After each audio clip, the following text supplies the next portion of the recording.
Tujuan Smart City kan salah satunya dari sektor ekonomi itu mendorong inovasi. Governance-nya bagus, pemerintahannya oke, layanan publiknya lancar, investor masuk.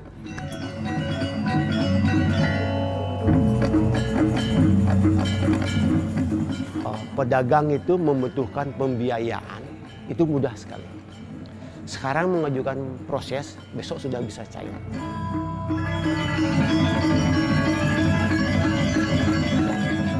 Kita ingin menjadi hub di sini dan menjadi tempat perkembangan ekonomi kreatif dengan menampung berbagai potensi dari daerah-daerah lainnya, baik di Bali maupun dari luar Bali.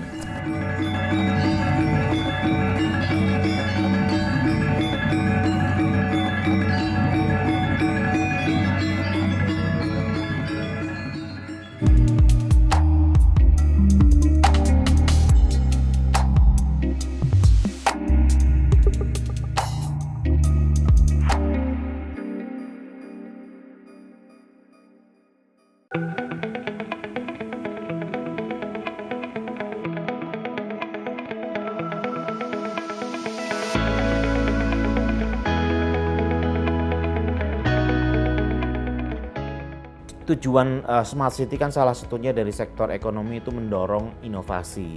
Yang diharapkan muncul ide-ide baru. Kemudian idenya baru, governance-nya bagus, pemerintahannya oke, layanan publiknya lancar, investor masuk.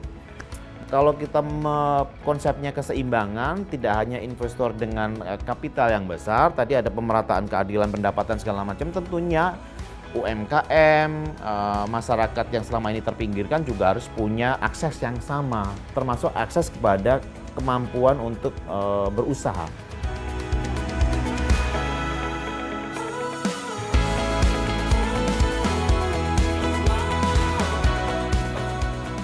Kita akan mendampingi beberapa kabupaten kota untuk benar-benar mentransform dirinya menjadi satu smart city yang berdampak dan bisa dirasakan publik.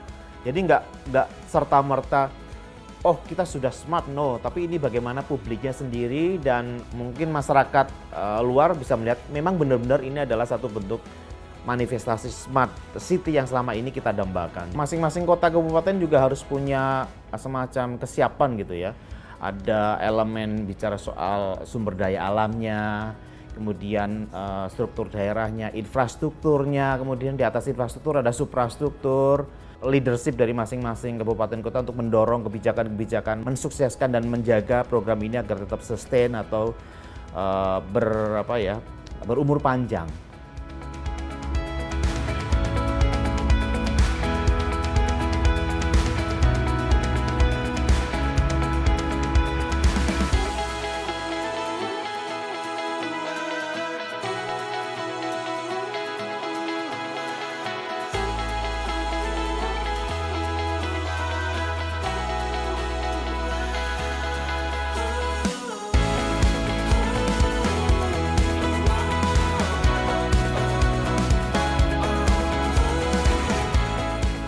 Jadi kalau kita bicara tentang bagaimana misalkan smart city itu mempengaruhi perekonomian, berarti pasti mempengaruhi perekonomian atau welfare, kesejahteraan masyarakat dari yang rumah tangga, individu maupun UKM tadi.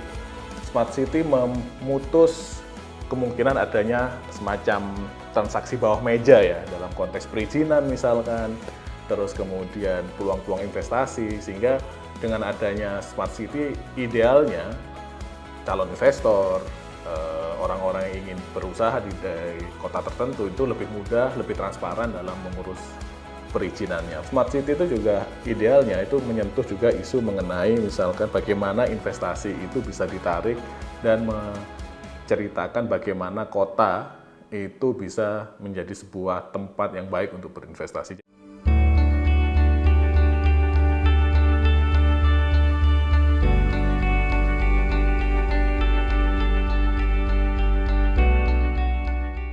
Ke depan yang perlu diutamakan atau didorong untuk aspek-aspek inovasi yang bisa menarik investasi tadi adalah bagaimana smart city ini bisa menggaransi yang namanya barang dan jasa publik itu bisa didelivery dengan lebih baik secara kuantitas maupun kualitas. Struktur ekonomi di perkotaan itu pasti disupport oleh jasa.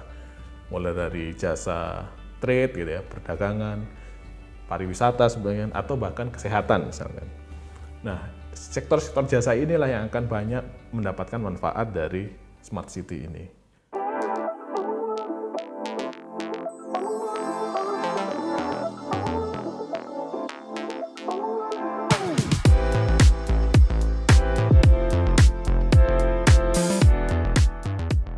Basis kami untuk ketika berbicara Smart City itu adalah budaya. Nah, termasuk sampai kita menyelenggarakan di sekarang ini tetap mengikuti atas visi misi yang ditetapkan dalam rencana pembangunan jangka menengah daerah. Itu adalah kota kreatif berbasis budaya menuju Denpasar Maju. Denpasar Maju itu Denpasar yang makmur, aman, jujur, dan unggul. Di Denpasar sudah ada Peraturan Wali Kota nomor 49 tahun 2019. Ini tentang roadmap rencana induk pengembangan Smart City tahun 2019 sampai 2023, dan kebetulan ini sudah berakhir. Saat ini sedang berproses untuk penyusunan rencana induk di tahun 2024-2029. Jadi sedang berproses saat ini.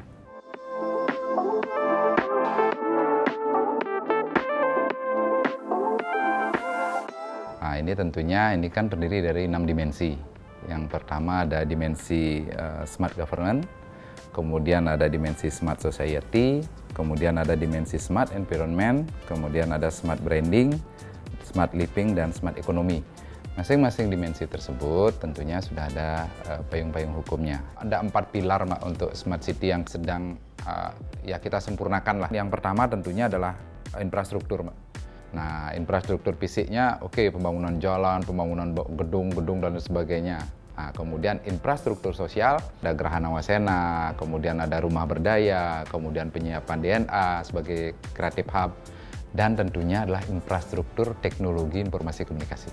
Kita sudah terhubung, jaringan intra pemerintah, antar perangkat daerah sudah terhubung. Kemudian yang kedua, ada penyediaan atas wifi gratis. Kami sudah memiliki pusat data sendiri, dan saat ini juga sudah menggunakan pusat data nasional yang difasilitasi oleh Kementerian Kominfo.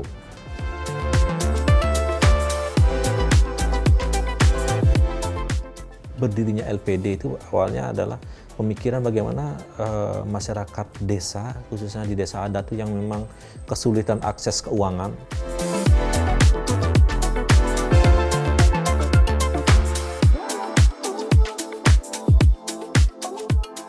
Pasar Badung ini kita harapkan bisa menjadi daya tarik wisata. Di situ ada sungai yang kita upayakan tetap bersih dengan taman Kumbasarinya, dan kemudian di seberang sungai itu juga ada pasar Kumbasari yang kita akan pakai atau gunakan sebagai pusat oleh-oleh.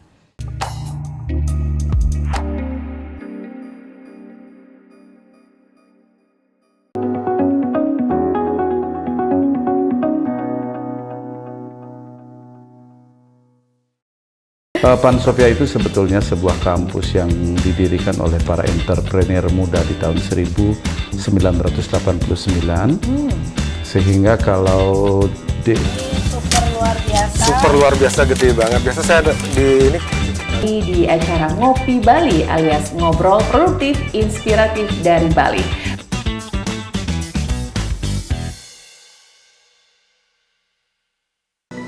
Ayo komunikasikan bisnis, event, atau pengumuman Anda di koran Jawa Pos Radar Bali.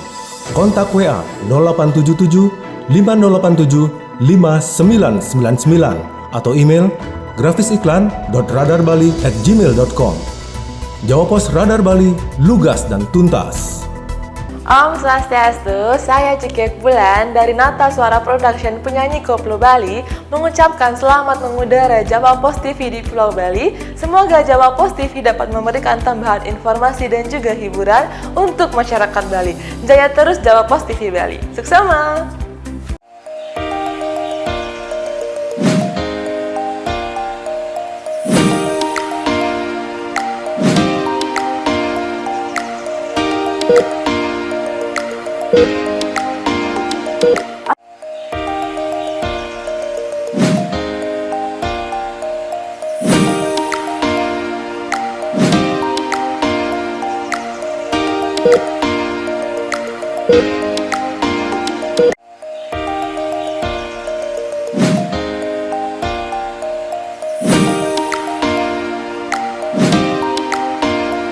penyakit all ya, baik yang komplikasi, baik yang belum. Nah makanya ini penyakit.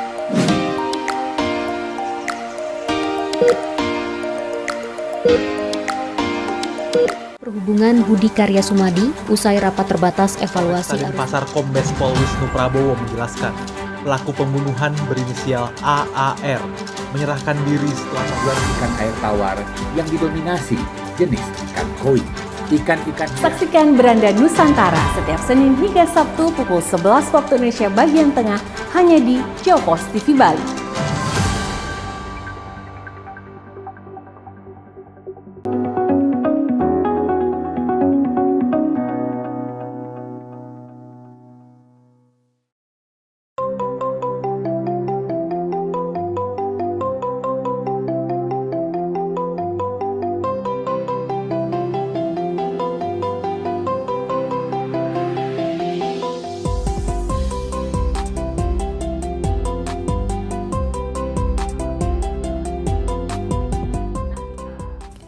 Kita melihat bahwa smart city itu bukan hanya semata-mata tentang teknologi ya, tapi lebih pada bagaimana mindset dari kita semua, khususnya generasi-generasi berikutnya, agar bisa melestarikan, melanjutkan lagi nanti nilai-nilai yang kita miliki sebagai identitas kota ini. Provinsi Bali terkenal sebagai pariwisatanya. Ini tentu erat kaitannya bagaimana kita memposisikan diri. Branding kita saat ini adalah Denpasar The Heart of Bali. Kita ingin menjadi hub di sini dan menjadi tempat perkembangan ekonomi kreatif dengan menampung berbagai potensi dari daerah-daerah lainnya, baik di Bali maupun dari luar Bali.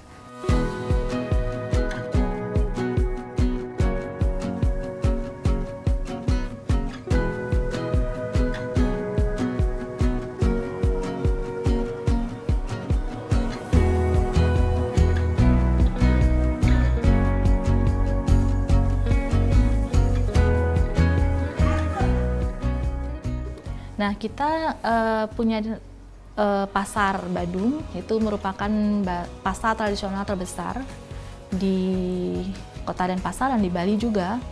Ini hidup 24 jam. Keberadaan pasar Badung ini menjadi bagian dari zona heritage yang kita bangun.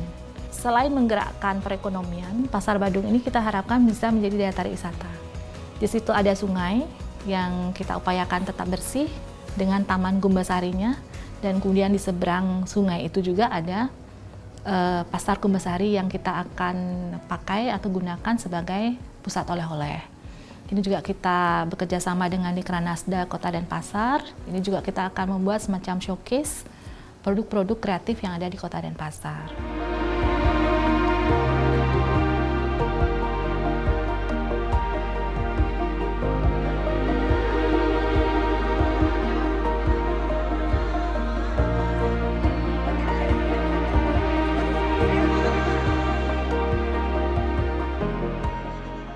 Di Kota Denpasar memiliki 35 desa adat, jadi otomatis jumlah LPD yang ada di Kota Denpasar itu sejumlah 35 LPD. Peran LPD ini memang sangat-sangat strategis dalam memajukan perekonomian masyarakat di desa, karena sejarah berdirinya LPD itu awalnya adalah pemikiran bagaimana masyarakat desa, khususnya di desa adat itu yang memang kesulitan akses keuangan di zaman tahun 80-an itu, lembaga-lembaga keuangan itu tidak semasif seperti sekarang, intervensi sampai ke Banjar-Banjar, desa adat. Jadi itulah hakikat pendirian LPD awalnya itu, bahwa bagaimana LPD ini bisa berperan menunjang percepatan pertumbuhan ekonomi.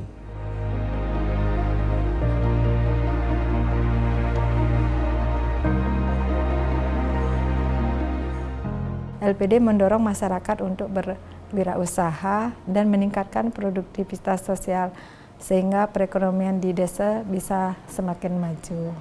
Kalau produk kami itu selain pinjaman, tabungan, di sini kami LPD Pogading sudah menerapkan atau menggunakan pelayanan digitalisasi melalui e-commerce, yaitu digital banking, social media service, dan customer support, yang selama ini kami bekerja sama dengan Bank BPD Bali dalam bentuk layanan seperti pengguna QRIS ya, jadinya pengguna QRIS dalam bertransaksi. Di sini kami prioritas kepada UMKM yang ada di Desa Ubung Kaje, khususnya di Desa Adat Pogading ya. Sudah ada, kami memiliki 112 merchant QRIS yang bertransaksi dengan QRIS tersebut.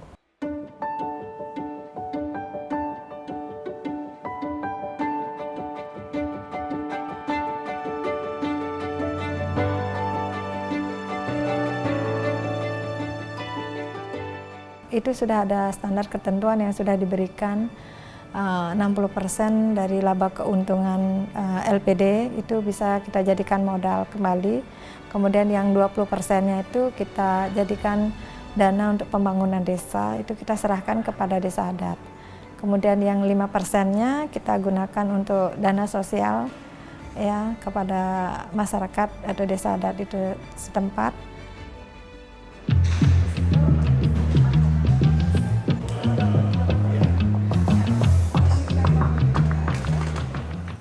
Pedagang itu membutuhkan pembiayaan, itu mudah sekali.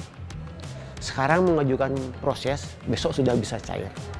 Dengan suku bunga yang rendah, kita satu desa lebih ke kekeluargaan, gitu. Artinya prosesnya seperti itu, cepat.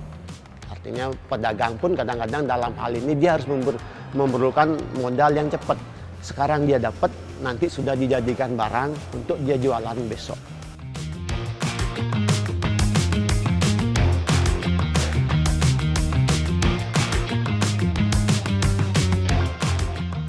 Di LPD, kayak aku yang tinggalnya masih di lingkungan desa ini, jadi aksesnya itu dia lebih lebih dekat daripada aku ke bank lain kan, kesannya itu lebih jauh.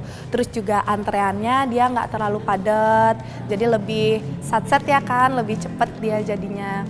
Terus yang paling menarik itu kalau di LPD dia bisa ngasih suku bunga yang kompetitif. Juga kayak aku generasi muda sekarang yang misalnya lebih sibuk untuk kerja kan, di LPD itu udah menyiapkan LPD Mobile.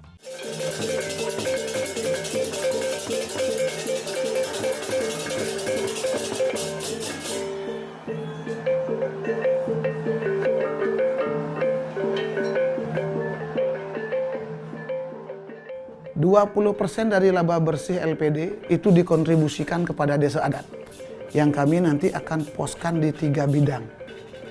Satu di bidang periangan.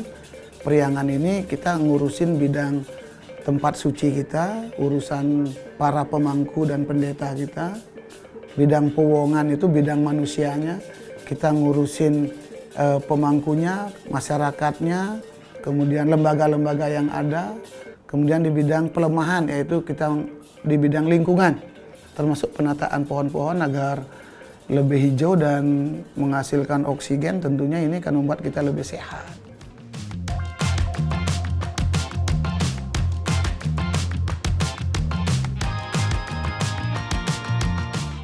Kita integrasikan berbagai jenis layanan di dalamnya. Ya, ada layanan Dukcapil, ada layanan BPBD kebencanaan, ada layanan lainnya lagi, kesehatan juga, pendidikan juga.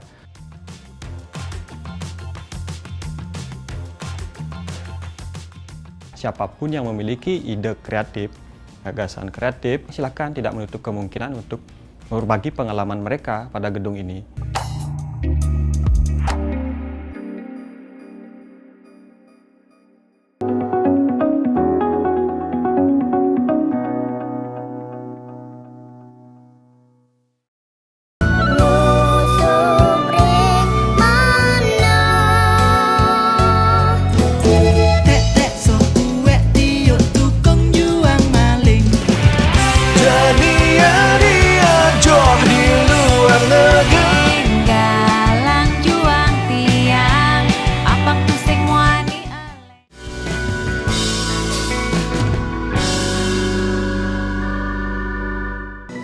Ayo komunikasikan bisnis, event, atau pengumuman Anda di Koran Jawa Pos Radar Bali. Kontak WA 0877 5087 atau email grafisiklan.radarbali@gmail.com. Jawa Pos Radar Bali, lugas dan tuntas. Saya Yom Sagita mengucapkan selamat mengudara Jawa Pos TV di Pulau Bali. Semoga Jawa Pos TV dapat memberikan tambahan informasi dan hiburan untuk masyarakat Bali. Jaya terus Jawa Pos TV.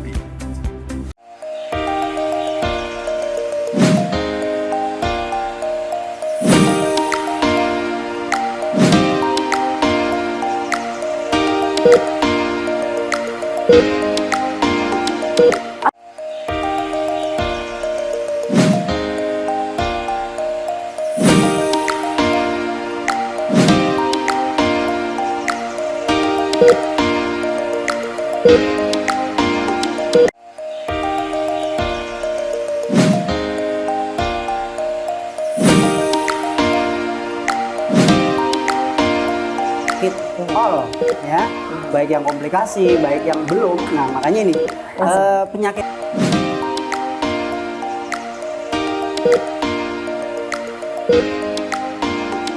Diakuinya Candi Borobudur sebagai situs warisan budaya dunia oleh UNESCO menjadi poin penting. Penyelenggara pemilu juga menjadi sorotan, terutama untuk memastikan kepercayaan masyarakat terhadap bisa kita interpretasikan sebagai adegan bela diri yang saling menjatuhkan. Ini yang menjadikan berbeda. Artinya ketika kita mendidik anak-anak,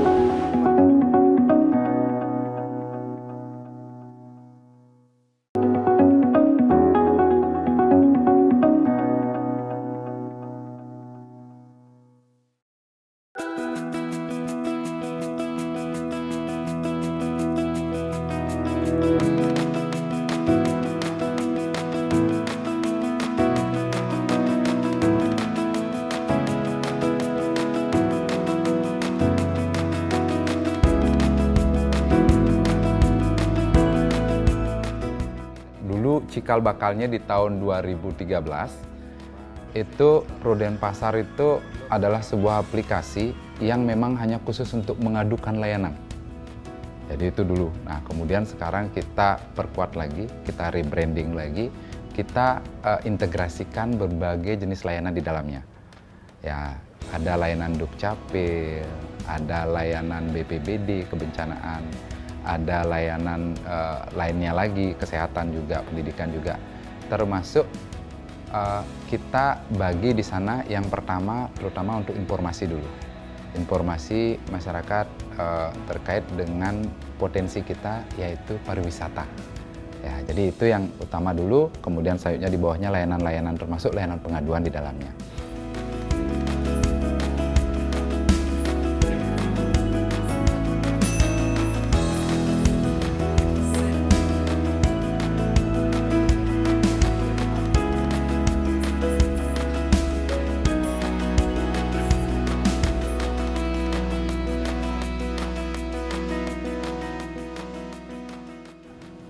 Begitu besarnya sekarang peran dari DPS ini, saat ini kami sedang berproses izin untuk meningkatkan kualitas dari DPS tersebut menjadi single sign on. Nah, aplikasi-aplikasi ini kan banyak yang tersebar di perangkat daerah. Itu belum single sign on, jadi saat ini sedang kita proses untuk bisa single sign on. Jadi ketika orang klik di Dukcapil, layanan Dukcapil, mereka harus login lagi. Nah, ke depan kami upayakan itu biar jadi satu kesatuan. Jadi loginnya hanya satu di DPS, tapi bisa langsung terhubung dengan aplikasi lainnya.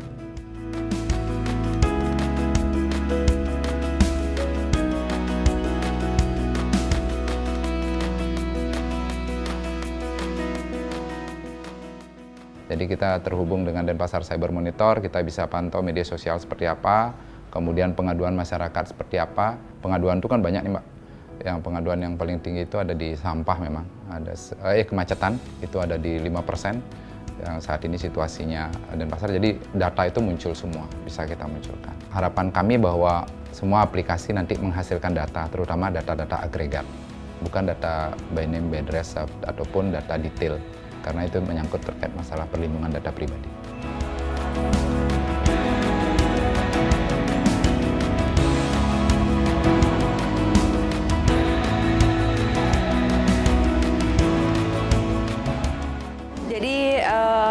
yang seperti tadi saya jelaskan.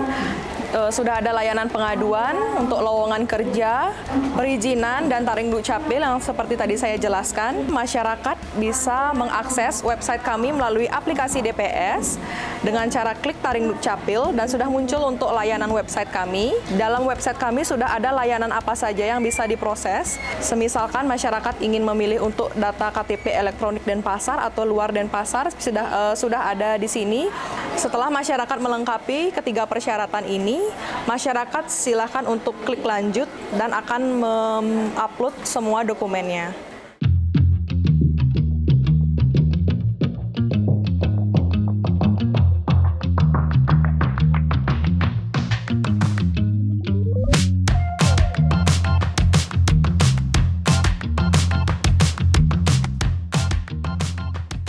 Gedung Dharma Negara Alaya ini sendiri merupakan suatu bentuk kreatif hub yang ada di Kota Denpasar sebagai bentuk pengejawantahan visi misi dari Kota Denpasar. Diharapkan masyarakat Kota Denpasar yang memiliki bakat baik di bidang 17 subsektor ekonomi kreatif dapat menuangkan ide kreatif mereka di gedung yang megah seperti ini. Jadi diharapkan adanya generasi muda kita yang terkait 17 subsektor ekrab itu dimulai dari adanya subsektor ekrab dari pertunjukan, musik, kemudian ada dari melukis, kemudian adanya teater, dan produk krea lainnya dapat ditampilkan di gedung ini.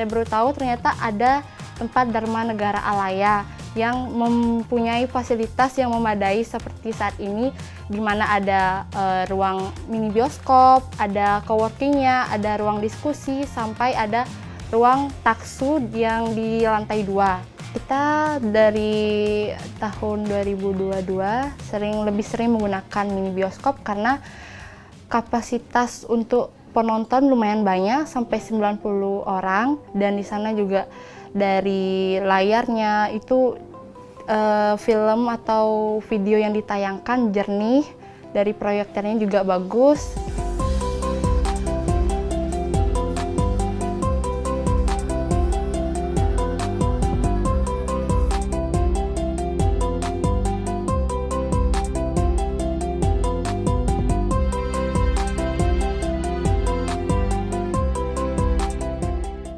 Jadi yang memanfaatkan gedung ini bukan hanya anak muda, siapapun yang memiliki ide kreatif, gagasan kreatif, baik yang sudah berumur, dia memiliki suatu ide gagasan kreatif yang menginspirasi banyak orang, silakan tidak menutup kemungkinan untuk berbagi pengalaman mereka pada gedung ini.